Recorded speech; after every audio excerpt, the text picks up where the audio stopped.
vim aqui por um outro motivo. Nós tivemos já uma reunião, que vai haver uma programação feita aqui pelo grupo de paz e a pastoral sobre o tema de democracia e cristianismo no setor público. E isso surge da idea de que ya hubo revoluciones importantes anteriores en relación con eso, que precisamos retomar en este momento de crisis anti-revolución, para concientizar a las personas. ¿Qué está aconteciendo? ¿Qué cosas que acontecieron antes podemos estar aprovechando? Él estaba hablando de innovación social también. Es una innovación social de ruptura que fue cuando aconteció la Declaración de Derechos Humanos. ¿Cómo se hizo eso? ¿Y cómo eso tiene tanto impacto hasta hoy y está haciendo, continúa edificando? Usted le va a contar historias para nosotros sobre cómo fue, por qué el presidente del Instituto Latino-Americano, que fue el realizador de todo esse processo. Muito bem. Então, bom dia a todos, formalmente, né? Como ele disse, eu sou o presidente do Instituto Jacques Maritain do Brasil. Maritain escreve-se M-A-R-I-T-A-I-N, Maritain. Sim. É um filósofo francês. Tem um site? Tem. O site é www.maritain.org.br. Eu convido que vocês visitem o site do Instituto Jacques Maritain. O Instituto Jacques, eu vou falar três coisas, professor. A primeira, eu vou falar duas palavras sobre o Instituto Jacques Maritain. Segundo, eu vou falar quem foi Jacques Maritain. E terceiro, o papel desempenhado por Jacques Maritain na aprovação da Declaração Universal dos Direitos do Homem. E esse ano, no dia 10 de dezembro de 2018, completa 70 anos. Esse momento estamos vendo. O Instituto Jacques Maritain do Brasil foi fundado em 1992 pelo então governador Franco Montoro, que foi professor da casa. Vocês conhecem, não? A história de Montoro. Franco Montoro, e pelo Dom Cândido Padilha, que era um bispo da Igreja Católica, emérito de Bauru.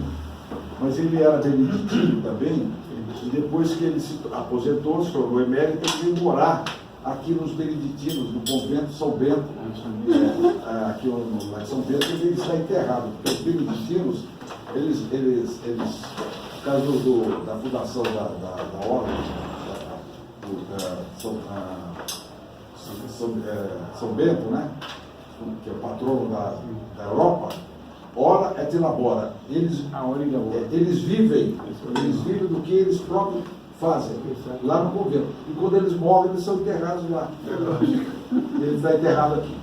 E eu sou reeleito agora presidente do Instituto Jacques Maritain do Brasil. Nós temos aqui na América Latina 4 países onde o pensamento de Jacques Maritain foi muito forte e onde existem os institutos: Brasil, Argentina, Chile e Uruguai. Alsácia-Lorena, que é uma região importante da França, foi passada para a Alemanha. E a França recuperou Alsácia-Lorena quando? Alguém sabe aqui? Provavelmente na Primeira Nacional Guerra. Isso, na Primeira Guerra. Na Primeira Guerra a França ganhou, né? E recuperou Alsácia-Lorena. Na Segunda Guerra Mundial a Alemanha ganhou, mas o Hitler aí não quis Alsácia-Lorena, quis humilhar mais a França e humilhou a França, dividindo a França praticamente em 2 governos, o governo de Paris e o outro, quem lembra? A capital que a Paris ficou sendo a capital dominada pelos nazistas. E a França teve uma outra capital, Vichy, onde ficou o Marechal Pétain. O Marechal Pétain, que tinha sido o grande herói da Primeira Guerra, foi execrado, e hoje você não vê nada na França sobre o Vichy. Nunca ouviu falar do Vichy. Desapareceu. Foi um grande, por causa disso. Os franceses não acham que ele foi um grande traidor, né? E entregar tudo para a Alemanha. Bom, voltando. A decisão foi dele, né? Praticamente foi do Vichy. E tentar impedir que eles fossem destruídos, fizessem... O argumento dele foi esse, exatamente. Exatamente. Mas os franceses, depois da Segunda Guerra, recuperaram, não aceitaram essa atitude colaboracionista. Né? Tá lembrado? Eu morei na França em Paris quase 4 anos na década de 70. Onde eu fiz o meu doutorado na Universidade de Paris. Eu sou formado, meu doutorado eu fiz na Sorbonne. Então eu me lembro disso. O Vichy, nunca ouvi falar, não tinha uma estátua sequer o Vichy, coisa impressionante. Deve ter encontrado o Fernando Henrique lá, provavelmente. Não, eu cheguei lá em 70, eu fui de 70 a 74, ele deu aula antes, em 68. Ah, tá. Lá em Nanterre, quando houve os famosos acontecimentos de maio de 68. Sim. O Daniel Cohn-Bendit, que foi o líder, né? Sim. Que hoje ele até há pouco tempo atrás, ele era deputado verde na Alemanha, porque ele era defensor da sustentabilidade, etc. E o Fernando Henrique foi professor lá em Nanterre, de assunto dele, de sociologia. Bom, voltando ao Maritain, o avô dele, então, foi quem assinou o armistício com Otto von Bismarck na Alemanha em 1871, entregando Alsácia-Lorena. E, para mostrar mais a importância desse avô do Jacques Maritain, ele nem era vivo ainda, porque o Jacques Maritain nasce em 1882, 2 anos depois que o avô dele tinha falecido. O avô dele foi o fundador da Terceira República. Olha a importância da figura do avô, né? Um grande advogado, uma grande banca de advocacia em Paris, senador, o homem que representou a França na assinatura do armistício e funda a Terceira República. Para vocês terem ideia, a França hoje vive, quem sabe, qual é a república que a França vive hoje? Creio que é a Quinta República. Quinta República. Foi fundada por quem? Qual a Quinta República? De Gaulle? De Gaulle. Que ano foi? Provavelmente em 45, 46. Não. Não, desculpe. Depois da. Deixa eu me lembrar aqui. Tentar rebuscar essa outra parte da história. 58. 58. Por quê? Porque aquilo que você falou, a falta de participação política. Então aconteceu o seguinte: o De Gaulle, você sabe, foi um grande herói francês da resistência em Londres, falando na BBC de Londres. Française, né? Falava. E ele voltou com a liberação e foi eleito presidente da França. E ele logo percebeu que era ingovernável a França. Nós temos uma situação no Brasil hoje de ingovernabilidade que se convencionou chamar, qual é o nome? Presidencialismo de coalizão. Né? Isso foi com o Fernando Henrique, tem que fazer os acordos com o Lula, com a Dilma, com o Michel Temer, presidencialismo de coalizão. Né? E lá era o quê? Era parlamentarismo de coalizão, porque lá é parlamentarismo. Não formava a maioria. No primeiro ano que ele ficou lá, ele viu que era ingovernável. Sabe o que ele fez? Ele se demitiu. Se demitiu, De Gaulle, o grande De Gaulle. E aí ele foi viver na banlieue parisiense, que nós chamamos aqui periferia. Foi lá, pegou o boné dele e falou assim: eu estou aposentado. E a França ficou ingovernável, não formava a maioria. Por quê? Por causa do voto proporcional, esse voto que nós temos aqui, que não forma a maioria. A causa dessa coalizão, da ingovernabilidade, é o voto proporcional. Porque se eu fizer uma pergunta aqui, em quem vocês votaram para deputado estadual federal, ninguém vai lembrar. Desculpa, eu lembro tudo. Não, você pode lembrar, no esforço. Eu, por exemplo, não me lembro. Sinceramente, eu me lembro. Porque você não tem vinculação. Então não forma. Aí o De Gaulle estava lá, a França era ingovernável. Eu tenho um amigo, um professor aposentado da USP, de Geografia, titular. Eu conversando um dia com ele, ele se lembrou, nesse período, foi em 46 que o De Gaulle se aposentou, né, se demitiu, até 58. O Estado de São Paulo publicou uma charge na primeira página de uma bela moça vestida de noiva, né, com um buquê de flores na mão, e com vários rapazes, jovens, bonitos, pretendendo a mão dela. Quem era jovem? A moça? A França. E os jovens eram os candidatos a primeiro-ministros, que a França ficou conhecida na época como o regime dos gabinetes. Porque o regime parlamentar é o seguinte: se não forma a maioria, você apresenta uma moção derruba o gabinete, o presidente é obrigado a convocar eleições. Então a França patinava, a França não formava coalizão. Enquanto isso, a Alemanha, que é a grande rival deles, com o plano Marshall, começou a crescer, como o Japão também. E a França patinando. Então era ingovernável. Ficou ingovernável de 46 a 58. Aí foram lá, atrás do De Gaulle. De Gaulle, pelo amor de Deus, volta. Aí ele falou assim, com uma condição. Eu quero uma Constituição nova, que foi a Quinta República, e o voto distrital. Tá certo? Representantes locais. Distrital, locais. Regionais. Mas hoje eu evoluo e sou pelo distrital misto. Eu posso falar 2 palavras depois sobre isso, que vigora na Alemanha. A Alemanha é perfeita com o voto distrital misto. Mas o distrital já é um grande passo. Foi aprovado o voto distrital. A França deixou de ser um parlamentarismo de coalizão, formou governabilidade, e a França é o sucesso que é hoje. Eu vou falar aqui, dar um exemplo do que é a França, do poder da França de hoje, que politicamente não é muito correto. Talvez o professor não vai conquistar, mas eu vou mostrar a capacidade da França. A França fabrica hoje o avião de combate mais moderno e possante do mundo, o Rafale, que infelizmente nós não compramos, acabamos comprando 33 aviões suecos. E o Lula e o filho dele, é um dos processos que ele está passando, denunciado pelo Ministério, teria recebido comissão da compra desses aviões suecos. Bom, o que eu quero mostrar com isso, o que é a França hoje? A França é uma potência em todos os aspectos. Bom, acabou nos esportes, é campeão do mundo. Até por coincidência, a minha mulher e minha filha estavam em Paris nesse dia, porque elas foram num casamento em Portugal, de uma amiga, e aí foram passar 5 dias em Paris, e no dia que a França ganhou, eles estavam em Paris, participaram lá das festas. A França é uma potência, e eles são desenvolvidos em tudo. E isso por quê? Meus melhores professores lá em Berkeley eram franceses. E isso por quê? Porque teve governabilidade.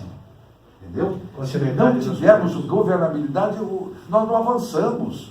Né? Bom, voltando ao assunto do Maritain. Então, para vocês perceberem a importância do avô que fundou a Terceira República, ele, a França vive hoje a Quinta República, 58, com De Gaulle. Muito bem, aí ele falece 2 anos antes do Jacques Maritain nascer.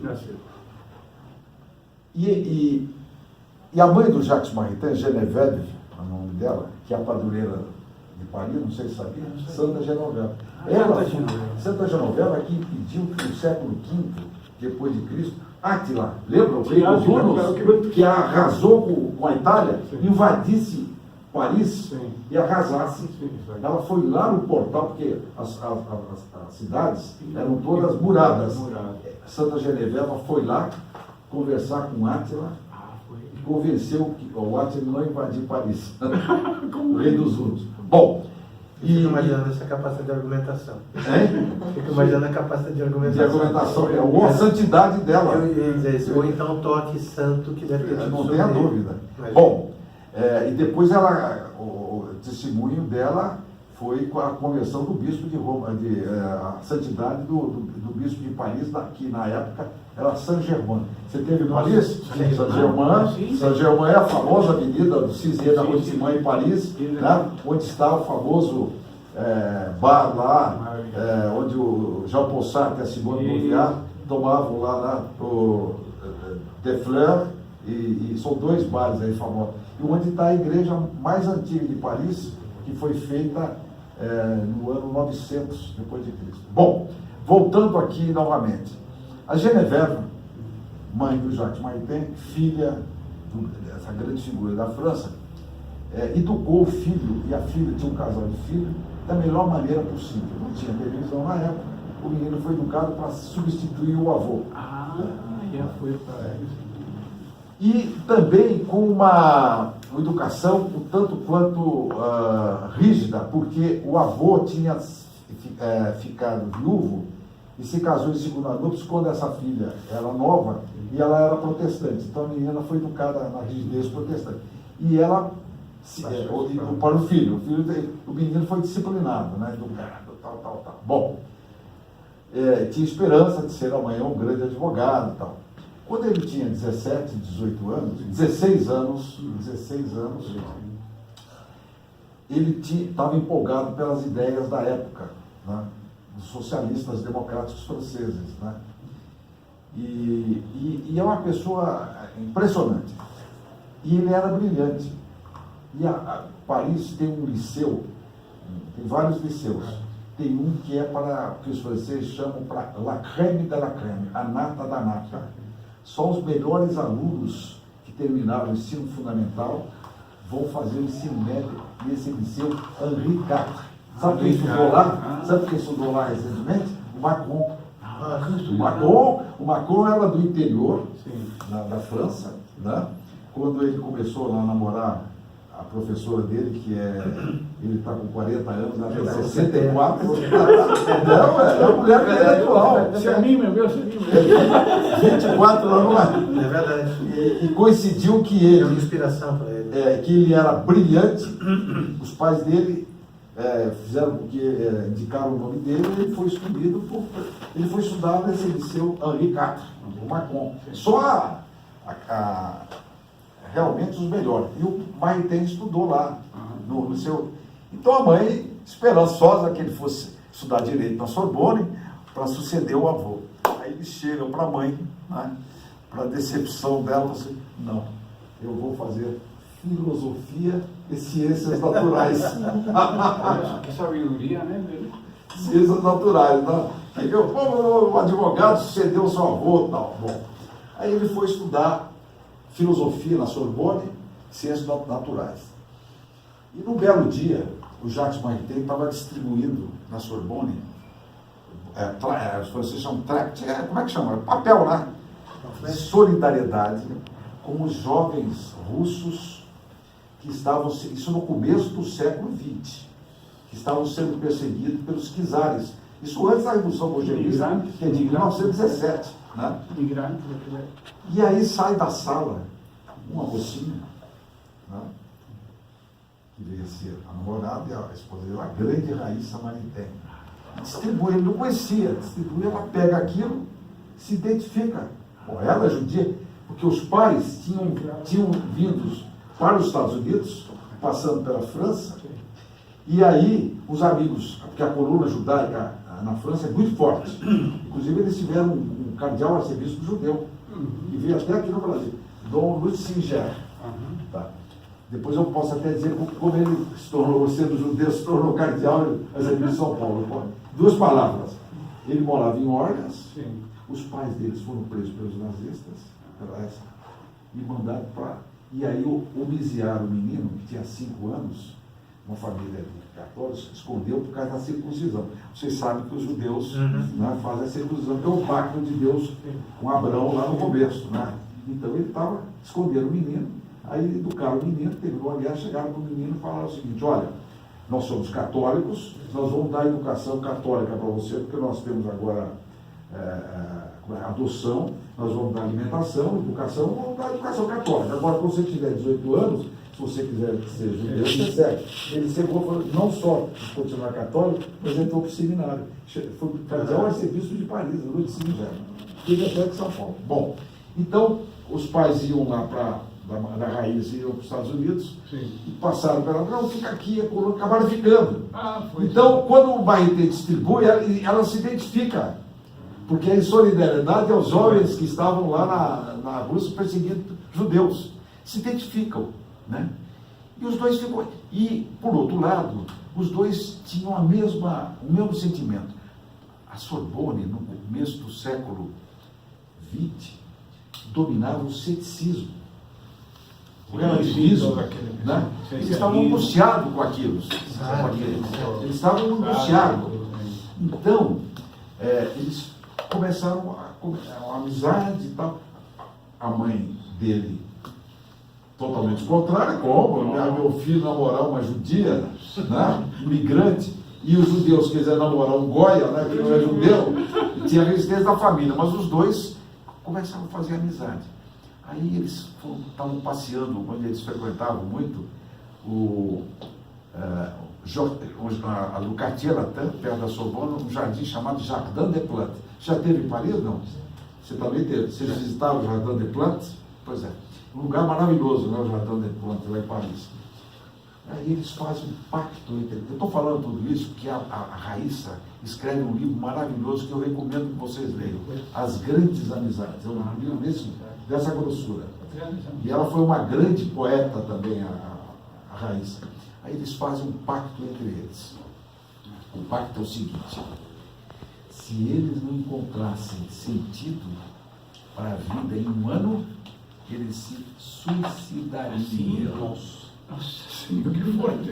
Suicidariam. Pessoal. Em um ano só. Agora, você vê que coisa, hein? Por uma causa, né? Suicídio por uma causa. Propósito de vida, né? A proposta de vida, exatamente, o sentido da vida. Ele queria um sentido. Ele tinha 22 anos e ela tinha 20. Se eles não encontrassem o sentido na vida, em um ano se suicidariam. Ela fala isso nas grandes amizades. Bem próprio dos adolescentes, Dos jovens na vida, que têm o ideal. propósito de vida. E hoje em dia está muito forte. O Tem Milênio, lá no México, ele coloca como base da formação dos alunos o propósito da vida. Tem que ser O propósito de vida. Propósito de vida. Exatamente. Senão não pega aquela. Não é? Hoje em dia é propósito. Muito bem. Aí, num belo dia, o Jacques Maritain encontra-se com um amigo dele, um poeta que morreu precocemente no começo da Segunda Guerra Mundial. Ele foi convocado e morreu. Charles Péguy, não sei se já ouviu falar desse poeta. Charles Péguy. Péguy é P-E-G-U-Y, Péguy. Aí eles contaram para ele a angústia que eles estavam sofrendo. E falaram: olha, nós estamos dispostos, inclusive, a suicidar. Se nós não encontrarmos sentido de vida. Aí o Péguy falou assim: ah, é? A Sorbonne é hermética, fechada, né? Esse ceticismo. Por que vocês não vão assistir às aulas no curso de metafísica que está sendo dado aqui no Collège de France? Por quê? Pelo grande filósofo francês, agora deixa eu lembrar o nome dele, Bergson. Bergson. Nota o nome do Bergson, que vale a pena. Ele é famoso. Bergson. O Bergson era judeu. Sim. Ele dava um curso de filosofia. Tá? Agora, duas palavras sobre o Collège de France.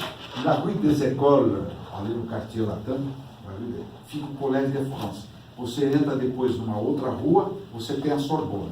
O que é o Collège de France? O Collège de France é uma grande instituição de educação francesa, mas fora da universidade. Foi o seguinte: eu não me lembro qual dos Luizes, um assessor dele falou para ele o seguinte: olha, o senhor precisa criar uma entidade de educação, de cultura, independente da universidade.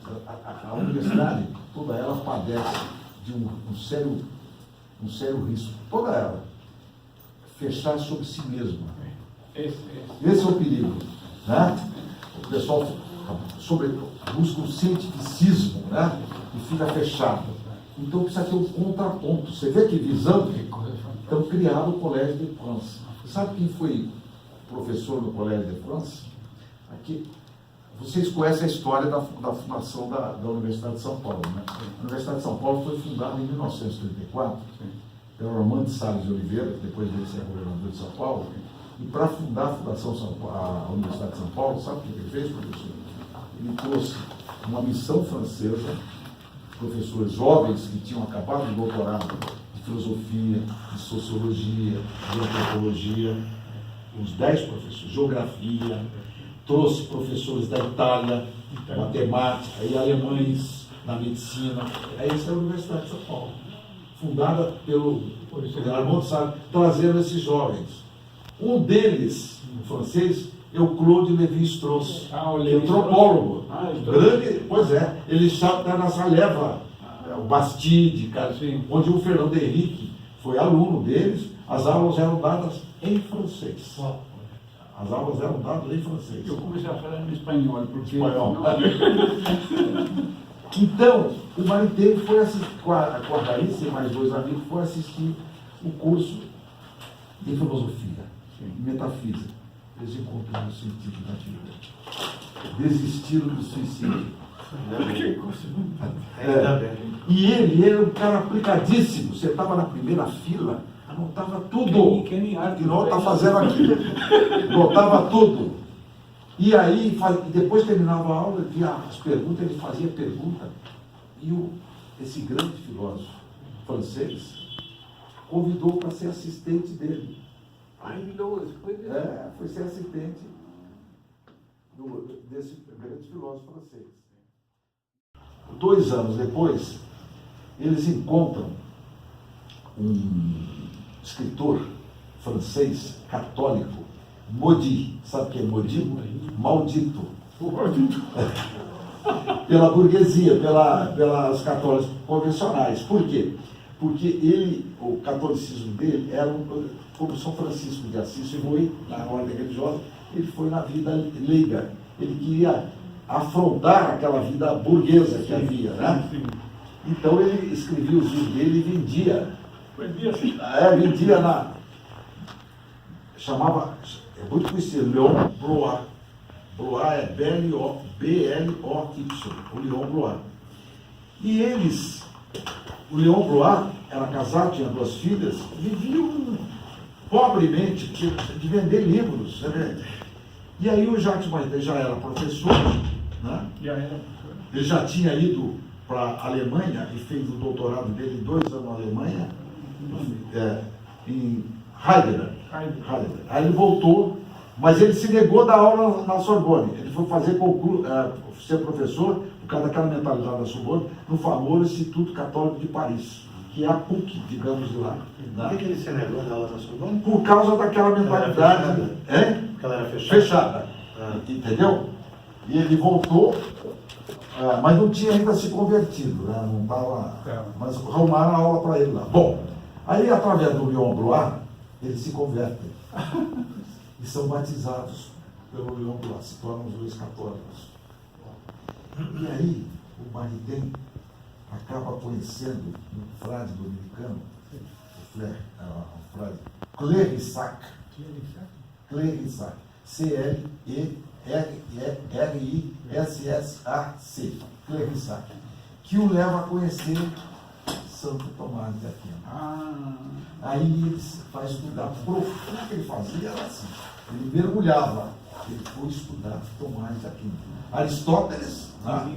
Já tinha estudado filosofia, e isso, porque é o seguinte, os 2 grandes, não sei se vocês sabem, os 2 grandes teólogos da Igreja Católica da Idade Média, Santo Agostinho, século V, e Tomás de Aquino, século XIII. Só que tem que Agostinho seguiu mais Platão. É não platônico também. Platônico. Exatamente. E Tomás de Aquino foi quem introduziu o Aristóteles na Europa, não é isso? 1200 e pouco. Então, aí o Maritain foi aprofundar Tomás de Aquino e Aristóteles.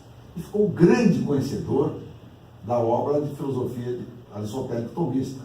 Tanto é que ele passou depois a ser chamado como neotomista, né? Maritain, mas não gostava, não, porque Santo Tomás ele dizia, antes de mais nada, um teórico do que um filósofo. E eu sou um filósofo, então não quero ser chamado de neotomista. Bom, aí o Maritain começou a escrever sobre filosofia. A primeira parte das suas obras são 16 volumes, cada volume tem essa grossura. Eu tenho a coleção completa, em francês. 3 desses volumes são obras da Raíssa Maritain, poemas, grandes amizades, etc. Então, dos 16, 3 volumes são dele. Ele escreveu sobre tudo, sobre pintores, de cultura. A Raíssa, quando o conheceu, ele ensinou, ele visitava os museus na França, teve um show assim, de conhecimento de pintura, conhecia tudo, é amigo dos pintores, É uma coisa fantástica. Bom, aí no começo o Maritain escreve sobre metafísica, é o forte dele. O livro mais famoso dele, que é um livro complexo ao mesmo tempo fácil, Os Degraus do Saber. Os Degraus do Saber. Distinguir para unir. Olha o pensamento básico dele. Distinguir para unir. Muito bem, e ele estava escrevendo sobre filosofia. Então nós já estamos na década de 20, 1923, 25, o grande Papa Pio XI o chama no Vaticano. Mas antes de falar o que eles conversaram no Vaticano, que mudou a vida dele, eu vou falar duas palavras sobre o Papa Pio XI. O Papa Pio XI escreveu a famosa encíclica 40º ano, que foi publicada em 1931, quando a primeira grande encíclica dos papas, Rerum Novarum, tinha sido escrita em 1891 pelo Papa Leão XIII. Rerum Novarum é das coisas novas, vem do latim res rei, Rerum Novarum. Coisas novas eram as coisas, tudo que estava surgindo no plano econômico, no plano social, no plano político, depois da Revolução Industrial de 1761. Primeiro? Então, aquela situação toda social, a degradação de família, ele escreveu a encíclica Rerum Novarum, das coisas novas, falando da justiça social. 40 anos depois... Justiça social. Exatamente. Depois, 40 anos depois, o Papa Pio XI escreve a 40º ano. E a Igreja Católica, de lá para cá, vem sempre quando publicando uma encíclica em comemoração. Né? Tem várias, 40º ano do Papa, que hoje é um santo da Igreja, João XXIII, 80 anos, não, 40º ano, 80º advênias, 40º ano foi essa, de 40 anos, 80 anos, em 1971, esse não o Papa escreveu, bom, enfim. Mas que eu queria falar duas palavras, vocês são na área de administração, que foi introduzida essas duas ideias, mas a principal delas tem muito a ver com vocês da área de administração. A primeira ideia desenvolvida pelo Papa Pio XI nesse 40º ano é o seguinte, a primeira grande ideia desenvolvida por ele foi sobre o salário justo. O que é o salário justo? É aquele, primeiro, que atende às necessidades do trabalhador. Mas nem todas as necessidades podem ser atendidas. Por quê? Porque depende, em segundo lugar, das possibilidades do empregador. Olha só. Olhando os dois lados. Os dois lados. E tem o terceiro lado, as exigências do bem comum. Então, eu digo uma coisa. Se nós dessemos aqui no Brasil um aumento no salário mínimo, quebraria grande parte das prefeituras do Nordeste que pagam na base do salário mínimo. Olha a genialidade do Papa. Salário justo. As necessidades do trabalhador, mas as possibilidades do empregador e as exigências do bem comum. Por isso que, no plano das relações privadas, é preciso que haja uma legislação diferenciada para as micro e pequenas empresas em relação às grandes empresas. Isso não só em termos de legislação, como de negociação coletiva. Você faz uma convenção coletiva com o setor metalúrgico, pega aí as grandes multinacionais automobilísticas. Como é que uma empresa pequena vai suportar? Não suporta. Como é que ela sobrevive? Você sabe como é que ela sobrevive? As micro e pequenas empresas? Provavelmente sonegando. Provavelmente sonegando impostos. Com a informalidade. Por isso que 50% dos trabalhadores brasileiros trabalham na informalidade, sem carteira de trabalho. Porque as empresas não têm condições. E agora vai aumentar. Está aumentando. Está aumentando. Está aumentando. Essa é uma realidade. Então, a primeira grande ideia foi essa. Tem tudo a ver com a administração do emprego. A segunda grande ideia também tem. É o princípio da subsidiariedade. princípio da subsidiariedade. O que é o princípio da subsidiariedade? Isso também estava nessa encíclica? Está nessa encíclica. Isso é coisa dele. A subsidiariedade é o seguinte, sobretudo na ordem econômica, a atividade tem que ser feita, primeiramente, por quem está próximo da produção, pela atividade privada. E o Estado, o poder estatal, só pode entrar na produção quando não houver possibilidade de ser. Isso está na Constituição Brasileira, no artigo 173, o princípio da subsidiariedade. Está vendo? Então, Ninguém segue, mas tudo bem. pois mas o ideal é isso. Isso é o ideal. É que a atividade econômica seja desenvolvida pela atividade privada. Não é? Por quê? Porque a atividade privada, ela vive numa atividade de concorrência. Porque se o artigo 173 da Constituição prevê isso, começa com o artigo 170 da ordem econômica, nós estamos lá vendo o que na ordem econômica? A livre iniciativa e a livre concorrência. Então, a atividade privada, ela tem que procurar, na competitividade, a maximização do que da produtividade, não é isso?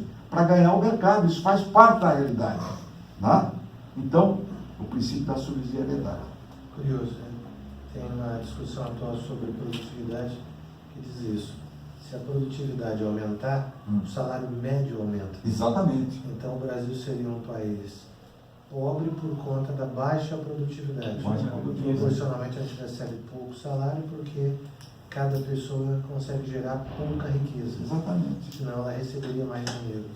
É isso aí. É a Bom, base da discussão da produtividade. exatamente. Bom, aí eu falei no Pio XI porque voltamos ao Maritain agora. Eu faço essas divagações porque eu fico entusiasmado com essa história toda. Aí o Papa Pio XI o chama lá em Roma. Quando foi isso? 1923, 24, 25, por aí. Aí ele vai a Roma, ele é recebido pelo Papa Pio XI, e o Papa Pio XI fala para ele o seguinte: Maritain, você é um filho da igreja pródigo, agora você precisa sair do pedestal seu. Você precisa parar de continuar, mas não ficar só escrevendo sobre metafísica. E metafísica é importante. Você precisa escrever sobre filosofia política. Olha o fascismo crescendo na Itália aqui. O fascismo, porque o fascismo começou em 1920 na Itália, com Mussolini. O Hitler foi em 1930, né? Está começando a fazer. Você precisa escrever sobre filosofia política. Obrigado, hein? Obrigado. Aí, ele obediente, ele voltou para lá, para a França, e começou a se interessar sobre esses assuntos. Aí ele é convidado para dar, já em 1934, 35, uma série de cursos na Espanha, na cidade de Santander, que é a cidade onde nasceu o Banco Santander. Onde é que fica? Em Santander, na Espanha. Não sei qual região da Espanha lá. Sul da Galícia. Perto da Galícia? Por aí. Aí ele vai dar uma série de palestras lá, que resultou no livro, o primeiro grande livro dele sobre filosofia política, o Humanismo Integral. Esse livro é fantástico. Esse livro vocês podem comprar pela editora lá do pessoal, onde as filhas do Lafayette trabalham, que chama Cultor de Livros. Cultor de Livros. Porque eles estão estudando, como faz mais de 40 anos, pela lei do direito autoral, você não é obrigado a pagar mais o. Você pode publicar livremente, né? Você sabe disso da sua área, né? E música é o que? São 70 anos depois? Está liberado nos livros? Quantos anos depois? O quê? Uma música hoje em dia, os direitos estão liberados. Autorais depois de 70 anos. 70 anos, música? Mas o livro eu não sei. O livro parece que é 40, 30 anos, eu não sei também exatamente. Bom, com todo o livro tem esse livro, o Humanismo Integral. Em duas palavras, o que é o humanismo integral?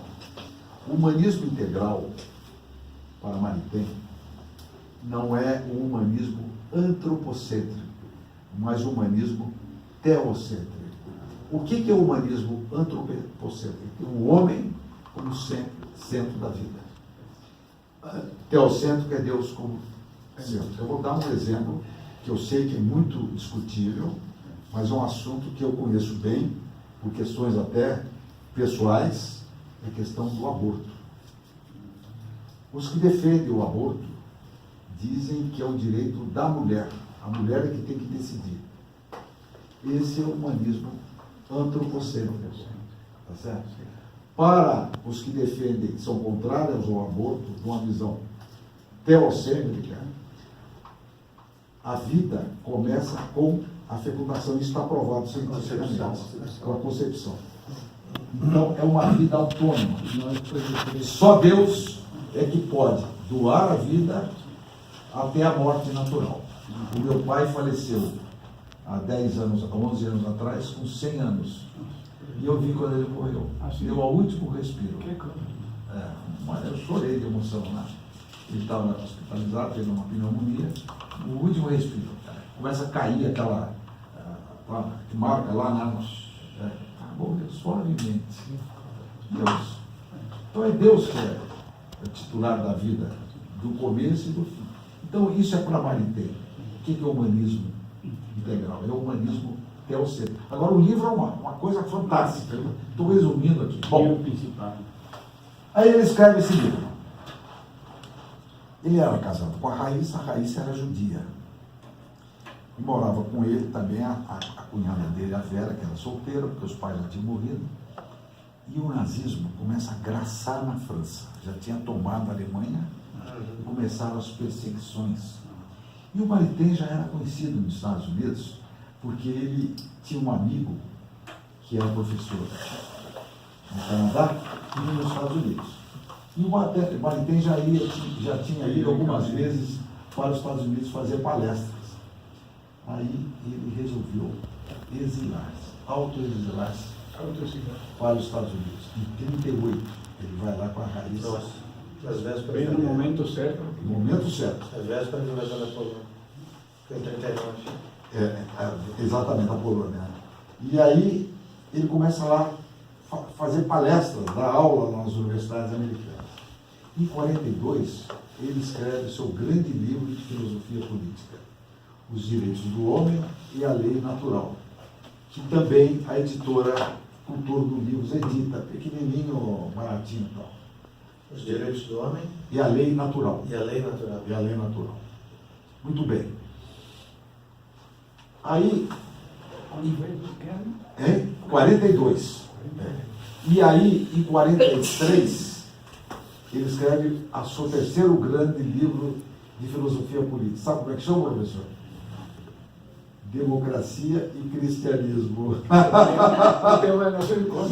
Olha aí, a sua sugestão, tá vendo?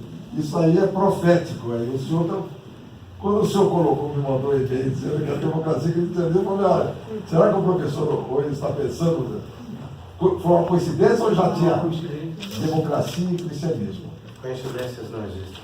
Terceiro grande livro de filosofia política. Em 45,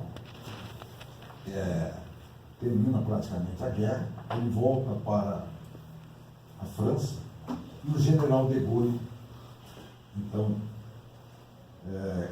o nomeia, ele estava afastado, mas por influência dele, no governo lá, ele é nomeado embaixador da França no Vaticano. 45. 45. Lá ele fica de 45 a 48. Bastante tempo. E lá 48, 3 anos. E lá no Vaticano, ele fica conhecendo aquele que se tornaria o seu grande amigo e que em outubro agora a Igreja Católica vai canonizar como santo da Igreja.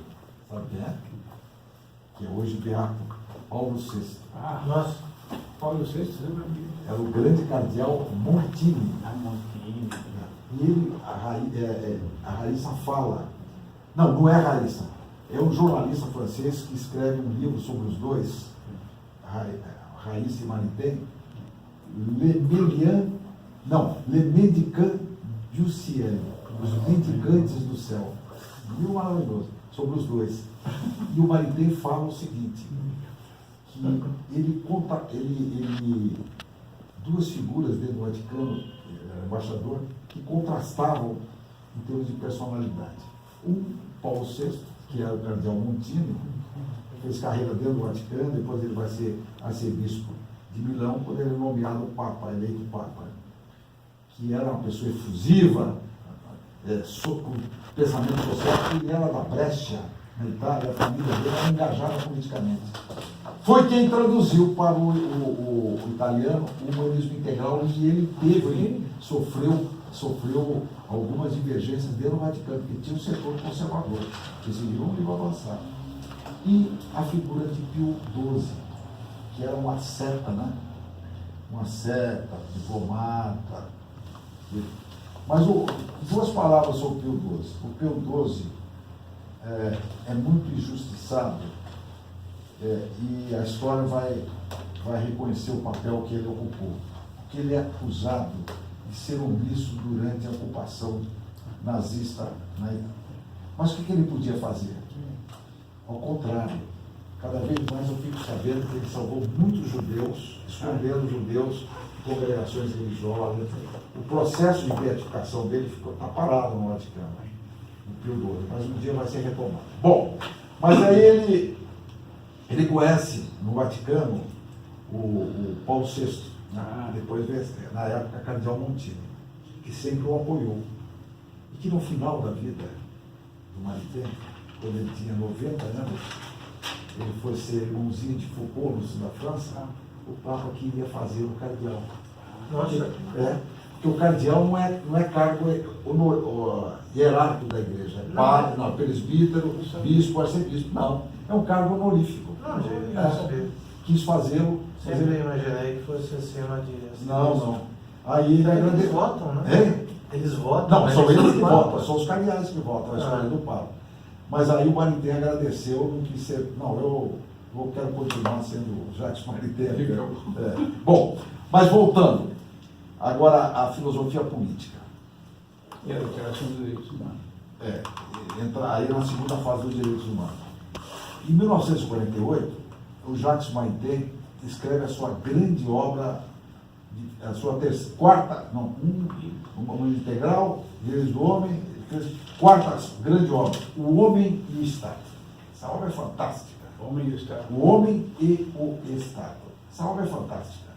Eu diria até que, para mim, ela é até mais completa até do que o humanismo integral, né? Que é mais atual, etc. Bom, ele já estava consagrado como filósofo político também, né? Então, aí termina a história do Maritain. Agora vamos falar sobre os direitos humanos, né, professor? Sobre a declaração e o papel que o Jacques Maritain dele. Muito bem. Com o término da Primeira Guerra Mundial, da Segunda Guerra Mundial, as atrocidades que foram, o mundo ocidental procurou, então, reparar tudo aquilo e mudar de paradigmas. Começar na própria Alemanha. Quando a Alemanha aprova a Constituição de 49, né? Que é uma dos direitos fundamentais, né? Que acabou influenciando a Constituição portuguesa de 1976, a Constituição espanhola de 1978 e a nossa brasileira de 88 sobre direitos fundamentais. De 88 sobre direitos fundamentais. Muito bem. Mas em 45 foram criadas a ONU e a Unesco. 45. Vocês sabem que a ONU tem vários órgãos internacionais vinculados à ONU. A Unesco, com sede em Paris, sobre a educação. Sim. A FAO, com sede em Roma, para a agricultura. A OMS, sobre saúde. Né? A OMS... Organização Mundial de Saúde.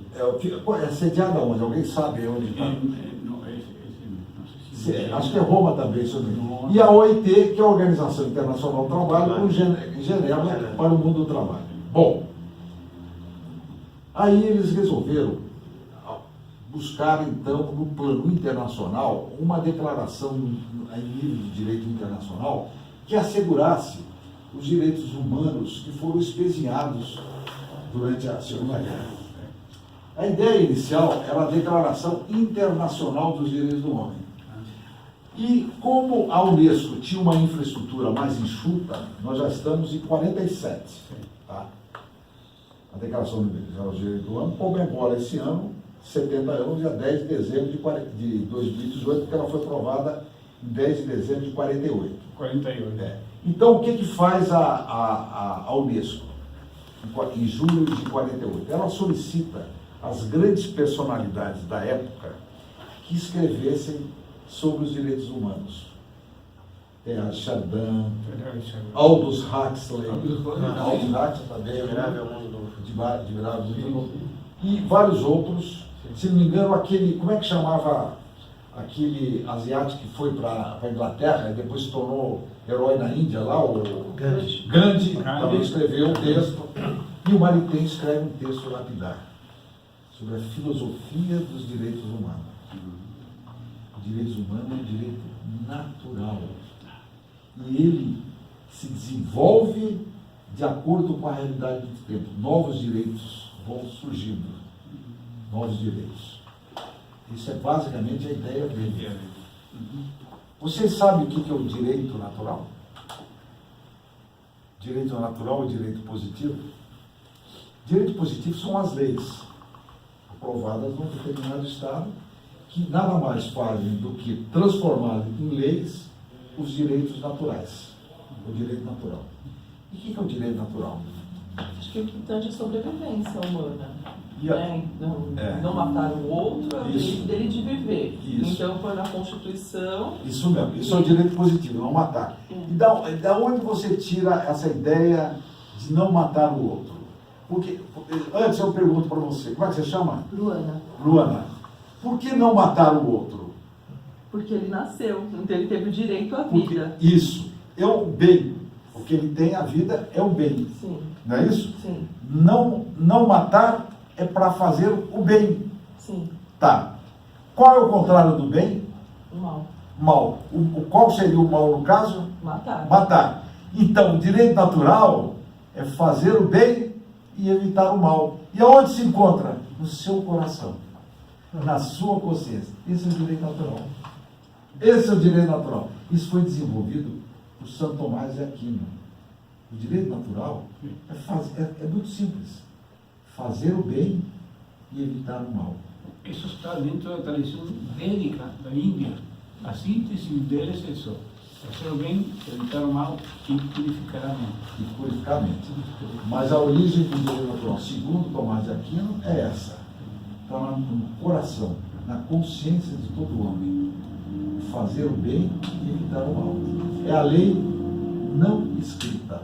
Porque a lei escrita é a lei positiva, que traz para o direito escrito esse direito. Então, o Maritain, ele fala isso. Os direitos humanos têm a sua base no direito natural. E esse direito natural, naquela época em que foi aprovada a Declaração Universal, era fundamentalmente o quê? Assegurar, num plano da lei escrita, que era a Declaração Universal, os direitos humanos que foram espezinhados na guerra. O que é? O direito de reunião, o direito de voto, todos os direitos chamados de primeira geração, que são os direitos de personalidade. Entendeu? Mas o Maritain, ele dá uma contribuição nessa discussão, que deveriam ser colocados também os direitos de segunda geração, os direitos sociais, direito ao trabalho, direito à liberdade sindical. Quem falou aí sobre que queriam... Na Bélgica, se estatizar o sindicato. Pois é, tá vendo? Contraria, porque antes os sindicatos eram estatizados na Itália pelo fascismo, e na Alemanha também, e na França, quando eles dominaram a Carta de Lavoro. Então, exatamente, a Declaração Universal dos Direitos do Homem garante a liberdade sindical. Não é? E que nós, aqui no Brasil, até hoje não resolvemos totalmente, porque em 88, que os sindicatos ficaram independentes do Estado, até então podiam fazer intervenção no Estado, dos sindicatos, e de 88, mas nós temos ainda alguns entraves, que é a unicidade. Então, isso que estão querendo é um retrocesso.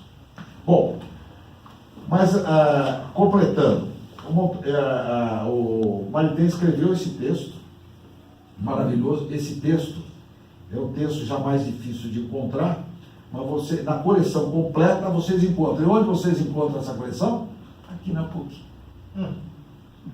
São 16 volumes que o Instituto Jacques Maritain, né, não na minha gestão, isso foi na época do Montoro, conseguiu um mecenas aí, católico, cristão, que conseguiu uma importância, e eles compraram acho que umas 15 edições e fizeram doações para a USP, para a PUC, para a Unicamp, para a PUC de Campinas, etc. Então vocês encontram aqui a coleção completa do Jacques Maritain, viu? Na biblioteca, provavelmente. Na biblioteca da PUC. E tem, aí vocês vão verificar, na época que essa obra foi publicada. Essa obra foi publicada em 47. Então vocês pegam o autônomo, vocês vão o discurso que ele apresenta, o texto que ele apresenta para a Unesco sobre o conceito dos direitos humanos. 45. 47. 47. 45 foi fundada a Unesco junto com a ONU, em 47. Mas ainda em 47, a Unesco, isso foi em julho, várias pessoas, personalidades escreveram textos. Maritain, Ted Chardin, Gandhi, Aldous Huxley e outras, umas 10 personalidades. Mas em novembro de 47, a Unesco marca a sua segunda Assembleia Anual, desde que ela foi fundada, na sua terra, na cidade do México. No México. E nessa ocasião, o Jacques comparece 40 delegações nacionais, 40.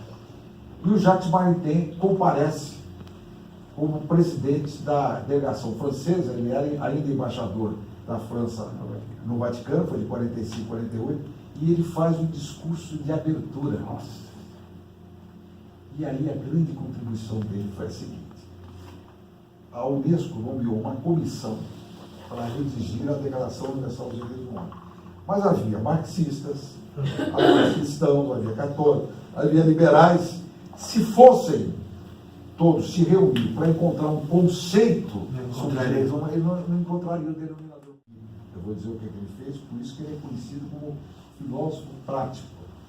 Ele chegou para a comissão e falou o seguinte: olha, nós não vamos chegar a lugar nenhum. O que nós temos que fazer? Nós temos que fazer um catálogo de direitos humanos que nós aprovamos. É muito mais fácil. Né? Quem é favorável ao direito de reunião, de livre expressão, direito de voto? Né? Todo mundo era favorável. Tinham muçulmanos também presentes? Isso eu não saberia dizer, mas eu sei que ideologicamente era diversa a composição. Nós vamos ficar discutindo aqui, não vamos chegar a lugar nenhum. Né? Então vamos fazer um catálogo sobre direitos humanos. Se vocês pegarem a Declaração dos Direitos Humanos, é um catálogo. Olha aí. Aí ele falou assim, inclusive eu escrevi um livro em 42, Os Direitos do Homem e a Lei Natural, que examina um catálogo de direitos humanos. Então ele enumera os caras, né? De primeira geração, de segunda geração. E hoje nós temos aí a Laudato Si, que é um direito humano, que é o meio ambiente. Não é? É o que ele falou, o direito natural, mas está aberto. Novos direitos vão aparecer. Então esse é o Jacques Maritain. Agora eu queria falar duas coisas para terminar, que é a seguinte. A Unesco resolveu prestar uma homenagem ao Jacques Maritain pelo papel que ele desempenhou, juntamente em comemoração dos 70 anos da Declaração Universal dos Direitos do Homem. Essa foi aprovada, essa declaração dele que foi aprovada. Foi aprovado depois... Afinal, ele coordenou a escrita da Declaração Universal dos Isso, a comissão. Ele só não assina, é um outro francês que assina, que era um professor de Direito Constitucional na França, né, que assinou. Mas ele foi um grande cérebro de encontrar essa saída no catálogo. Mas agora está comemorando 70 anos, agora vai comemorar no dia 10 de dezembro de 48, em 47, a Unesco resolveu marcar um evento na cidade do México, internacional, para comemorar os 70 anos em homenagem ao Maritain. E eu fui convidado como presidente do Instituto Jacques Maritain. Comprei a minha passagem, eles pagaram a passagem, aí foi suspensa por causa do terremoto, né? Só falou que não foi tão forte, Não né? foi tão forte. Mas nós aqui do lado de cá, professor, ficamos com medo. É que eu tenho medo forte. E aí foi suspenso o evento, e o evento foi marcado para abril desse ano em Roma. Eu fui, né? E fui lá, fiquei lá, aproveitei, dei uma esticada, fui conhecer a Costa Amalfitana, que ninguém é de ferro. Alguém conhece a Costa Amalfitana? Não. Não conhece? Preciso conhecer. Eu fui lá na famosa Ilha de Capri, lá na Costa Amalfitana. É uma coisa maravilhosa. Podemos ter um dia maravilhoso, né? Fazermos uma comissão.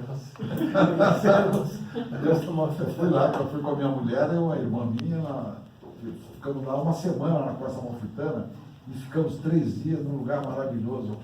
Sorrento, aquela Sorrento. Porque eu fui criado, meu pai Sorrento. só ouvia música italiana, canção italiana, Sorrento, Maria, Dona Sorrento. E fiquei em Sorrento 3 vezes, já imaginou? Que privilégio, eu não conhecia. E fiquei 10 dias em Roma e fui participar desse congresso. Esse congresso foi um congresso de altíssimo nível, internacional. E eu fiz um discurso, fui convidado sobre a influência do pensamento de Jacques Maritain nas constituições brasileiras de 46 e de 88. Se vocês entrarem no site do Instituto Jacques Maritain, artigos tem um texto. Que eu passei. Tem lá, eu faço um estudo sobre a Constituição de 46 e de 88. Então era isso, meus amigos. Mas espera um pouquinho, não só isso, senão, por que isso é importante hoje em dia? Ah, sim. Porque sim, De Gaulle falou, Brasil é um país sério, mas temos que fazer um país verdade. sério. Então, como que isso, digamos, no momento que a gente está vivendo atualmente essa crise, como isso tem tudo a ver com isso que você está Tem tudo a ver, professor.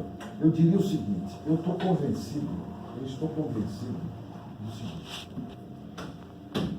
Para nós termos um desenvolvimento, não crescimento, porque tem uma diferença entre desenvolvimento e crescimento. Desenvolvimento é o novo nome da paz. Quem usou esse nome, essa determinação, sabe quem foi?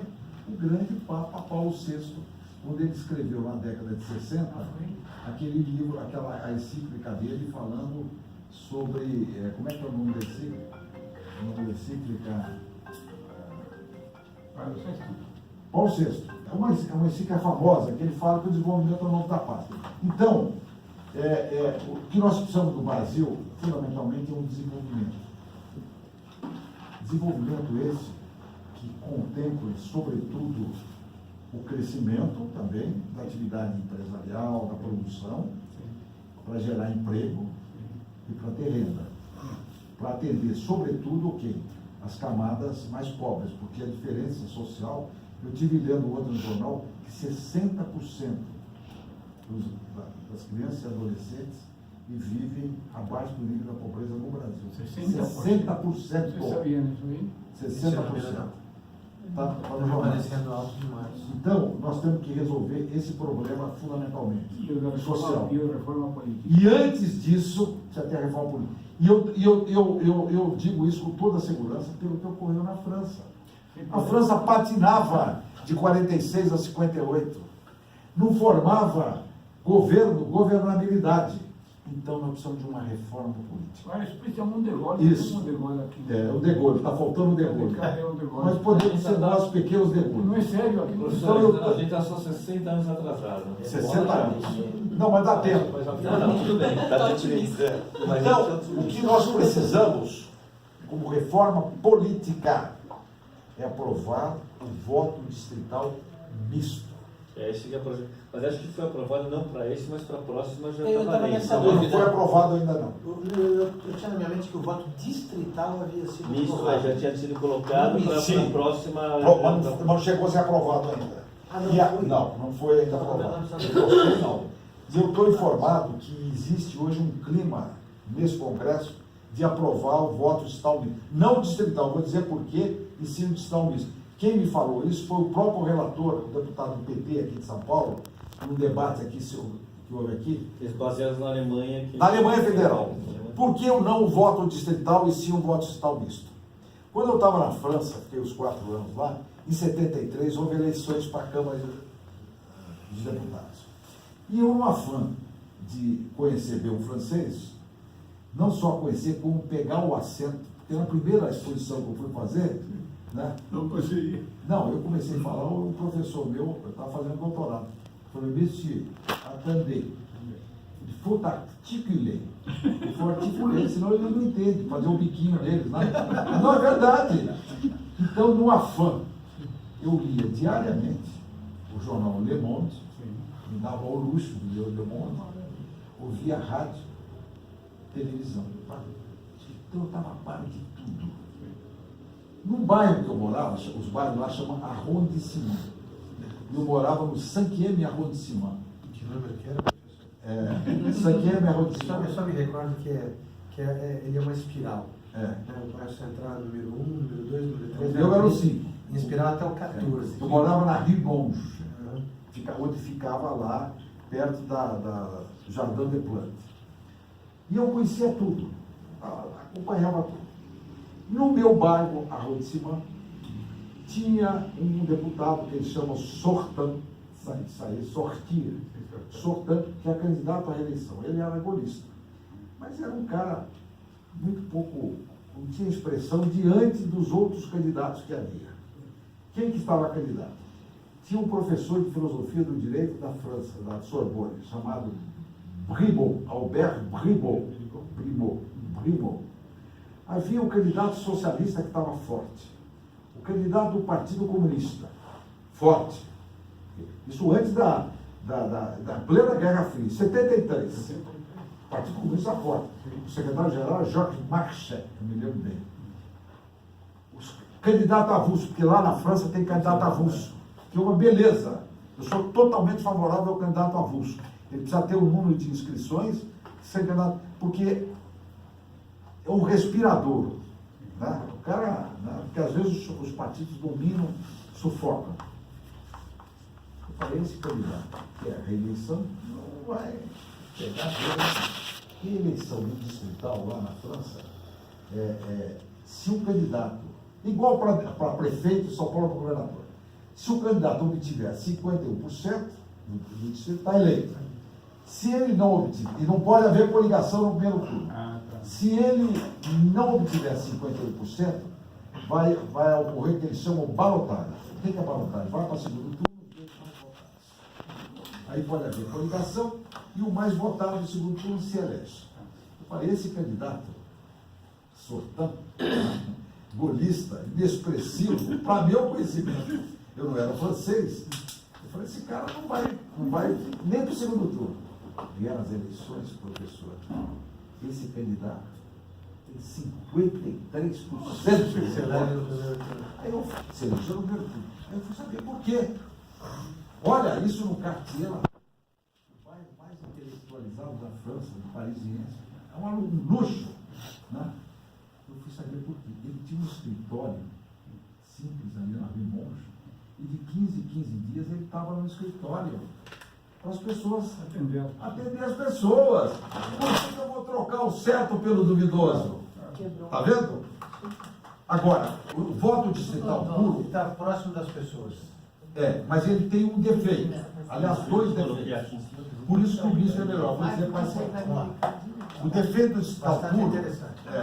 Isso eu conheço bem. No site do Jacques Maritain, nos artigos, tem um texto meu sobre isso, presidencialismo de coalizão, que foi o meu discurso, o meu texto que eu apresentei, não, em Córdoba, na Argentina, baseado em Maritain. Que o Onde é o Maritain... escritório do Instituto? Onde é? Funciona lá no Colégio São Bento. Nossa sede é lá, nós temos uma sala lá.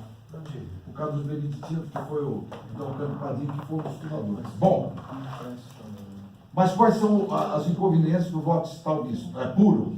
Primeiro, as grandes personalidades que não têm penetração no distrito têm dificuldade de se eleger. Vou dar dois exemplos da eleição de 73, tenho duas na memória. A França tinha 2 deputados do Partido Gaullista, que eram deputados desde 46, nós estamos em 73, se reelegiam. Um deles era o Garde des Sceaux. Sabe o que é o Garde des Sceaux? O ministro da Justiça. Garde des Sceaux, o ministro. Ele era deputado desde 46, golista. Ele estava com 92 anos, ele era o ministro da Justiça, lá pode acumular, deputado, e não tinha tempo de ir lá no distrito. Aí, um candidato socialista, jovem, de 30 e poucos anos, tudo que era batizado, casamento, o cara estava lá. Veio a eleição, o deputado ganha e o outro não se elege. O outro era o Maurice Schumann, deputado federal, golista, era deputado desde 46, que era o ministro das Relações Exteriores da França. E nessa época, ele arquitetou a paz no Vietnã. Ele levava o Leduc Tho, o primeiro-ministro vietnamita, com o Kissinger, o francês chamado Kissinger, para se reunir. Também não foi distrito. Perdeu no distrito. Kissinger. Entendeu? Então, essa é a primeira grande dificuldade. E a segunda grande dificuldade é que as minorias não são representadas.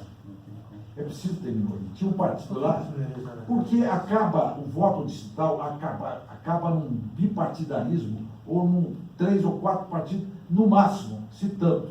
Entendeu? Então, as minorias não seriam representadas. E as minorias são importantes. Entendeu?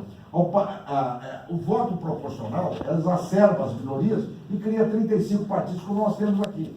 Agora, o voto proporcional nosso exacerba, nós temos 35 partidos e 25 no Congresso. Verdade. Vai? Então, como é que o voto distrital misto dos alemães resolve? A metade das vagas, por exemplo, São Paulo tem 70 deputados, 25 federais, 25%, metade, 35 das vagas são distritais. Quem divide o distrito, a lei vai prever que o Tribunal Regional Eleitoral vai estabelecer o distrito. O distrito tem que ter 2 requisitos. Eu falo isso no artigo: geográfico e demográfico. A região de Barretos, que é a região de gado, tem que ter uma área geográfica maior. Distrito maior. Já o ABC não pode ter. A geográfica tem que dividir 2, 3 distritos, porque é uma densidade demográfica. A Zona Leste, então. Não é verdade? 4 milhões de habitantes, Zona Leste. Então, você deixa o critério e o juiz eleitoral divide. Metade. E a outra metade é por lista fechada partidária. Está entendendo? Aí você vota no partido e o quociente eleitoral vai puxando o que está pela lista partidária. Da mesma forma do quociente eleitoral atual? Não, o quociente eleitoral é individual. Você não... Excelente. Mas aí, entendeu? Ali é individual, mas através da lista partidária. Por exemplo, alguns partidos queriam aprovar a lista fechada. Horrível. É horrível, porque aí você cria um monopólio dos partidos. Um cartório. Exatamente. Agora, você precisa encontrar essa saída intermediária. Então você tem a metade das vagas pelo distrital e a metade. E eu estou convencido do seguinte: essa é a grande reforma política. Eu vou dizer uma coisa para o senhor. Esse assunto, eu estou com 75 anos. Esse assunto, eu conheço e me interessa desde os 20 anos de idade. Sabe por quê? Não, eu vou dizer por quê. Porque eu sou formado em Direito e fui membro da Juventude Democrata Cristã. Eu era da JUC, eu era da Juventude Universitária Católica, da Juventude... E naquela época, a democracia cristã, o Partido Democrata Cristã, do Montoro, etc., defendia isso. Porque a democracia cristã da América Latina, nós tivemos 2 presidentes democratas cristãos, Eduardo Frei Montalva no Chile e Rafael Caldeira na Venezuela. E na década de 60, professor, eu passei 60 dias em Caracas fazendo um curso de formação política, fui aluno do Caldeira. Você vê a Venezuela, que diferença quando eu estive lá agora. Pois é, então, e a democracia cristã na América Latina tem vários partidos democráticos cristãos com inspiração do Marighella. Sabe por quê? Ele, em 1936, ele teve aqui na Argentina fazendo uma palestra, e na volta ele veio de navio, ele parou no Rio de Janeiro por algumas horas. O grande discípulo dele chama-se Alceu Moroso Lima. O Alceu Moroso Lima fez fazer uma palestra em 1936 na Academia Brasileira de Direito. Ele fez uma palestra e ficou como representante da academia no exterior. E aí, vários discípulos jovens, Montoro, Caldeira, Frei, na América Latina toda, se inspirou no humanismo integral. E aí, em 46, houve um encontro em Montevidéu, quando foi formado o Movimento Democrata Cristão na América Latina. 46? Foi 46. Montevideo? Montoro já foi lá. Aí o Alceu Rodrigues ficou mais no plano intelectual. O Montoro que assumiu a questão política. E toda a democracia cristã aqui na América Latina, os partidos democratas cristãos, e o Montoro não foi governador por um ato de grandeza dele. Ele era para ser o presidente da República, ele não foi presidente por um ato de grandeza. Ele foi o grande líder das diretas já. Ele achou que o Tancredo Neves tinha mais. Mas era para ser ele o presidente. Primeiro o presidente civil e o presidente de Estado. Tancredo Neves. Pois é, era para ser o Montoro. Ele não quis se arriscar também. Não, eu acho que não. Não, ele não é um ato de grandeza. Ele achou que o nome dele não era tão palatável quanto era do Tancredo. Mas eu quero dizer o seguinte: desde os 20 anos que a democracia cristã, os partidos democratas cristãos, defendiam o voto distrital misto. Desde aquela época. E esse é um assunto que eu me interessei, que eu estou plenamente convencido de que essa é a principal reforma política eleitoral que nós temos que fazer. A questão é como fazer isso aí. Como fazer? Como fazer? Pois é. Na situação que... Eu acredito como fazer. Olha, eu acredito como fazer. Assim, se nós elegermos o presidente que vai ser eleito agora, no Brasil, para ser eleito, ele vai precisar ter 60 milhões de votos. A última eleição foi cerca de 44. 44. Agora 60 milhões. Quem for eleito presidente da República tem que ter 60 milhões de votos. Para ter legitimidade. Isso vai dar legitimidade. E o presidencialismo brasileiro, os poderes são todos concentrados na mão do presidente. Ele tem a caneta na mão. Eu vi um debate que houve na News, lá, o Globo News, e tinha uma professora de política aqui da Universidade Federal no campus de Guarulhos, que começou a criticar o Geraldo Alckmin por causa da composição que ele fez com o Centrão. Né, com o Centro Democrático, para alguns, para outros, Centrão. Né? Então vai ser inviável. Né? Aí estava presente um professor de ciências políticas da Universidade Federal do Pernambuco, que tem uma coluna semanal no Estadão, na Folha de São Paulo, aquele canto. Fiquei muito impressionado. Ele falou de Virgem. Por que é de Virgem? E vejo pelo seguinte, porque pela Constituição, o presidencialismo brasileiro, o presidente tem muita força, tem a caneta na mão. E esse pessoal do Centrão, eles querem a política miúda. Se o governo for eficiente, entendeu? Tá? Correto, sem dúvida, honesto, e for eficiente, isso satisfaz esse pessoal. Porque o problema deles é a reeleição, é a política miúda, etc. Eu estou convencido disso. Então é isso. O presidente que for eleito, com 60 milhões de trabalhos, se tiver essa convicção, ele aprova isso aí. Eu estou convencido disso. Sim, ora, 60 milhões de votos. Agora que o voto eletrônico, talvez vai ser muito manipulado. Eu não acredito, professor. Também não. Eu não acredito. Até por ser de tecnologia. Você sabe que nasceu o voto eletrônico por causa da corrupção no Rio de Janeiro.